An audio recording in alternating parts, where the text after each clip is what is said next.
Mekanizmi i përdorur deri më tani për pensionet do të aplikohet edhe për pagat në sektorin publik. Kryeministri Edi Rama përmes një video në Facebook tha se nga 2026 pagat në sektorin publik do të indeksohen në bazë të inflacionit.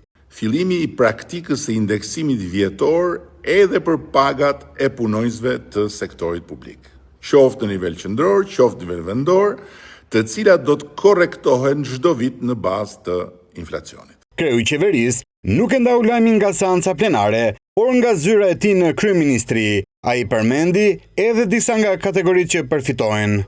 10.600 punonjës shërbimi, sanitare, shofer, teknik, protokollist, arkivist, magazinier, do të përfitojnë nga rritja e pagës minimale me 10.000 lek të reja në muaj.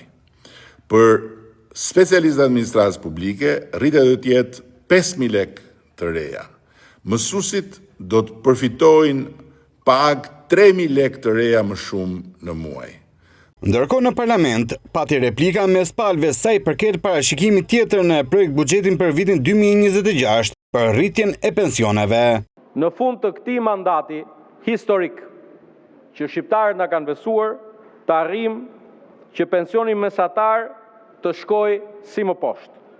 Pensioni urban me vitet plota e pune të shkojë në 400.000 lek. Pensioni urban i pjesshëm të shkojë mesatarisht në të paktën 220.000 lek. Pensioni rural, atë pensionin që kur erdhi në 2013 as nuk ekzistonte, ta gjem nuk ekzistonte, se dini. Por ne synojmë ta çojmë në 180.000 lek. Me 20 lek në ditë, me 200 lekshin e vjetër në ditë, asgjë. Ju mund të bëni shumë, mund të bëni një propagandë të madhe me këtë rritjen, por në fakt pensionistët nuk bëjnë asgjë, sepse askush nga ata nuk do të garantonte jetesën më të mirë, ilaçe më të mira apo sistem më të mirë për përkujdesin e tyre nga sëmundjet. Nga fillimi i vitit të ardhshëm, paga minimale do të shkojnë në 50.000 lek nga 40.000 lek që është aktualisht.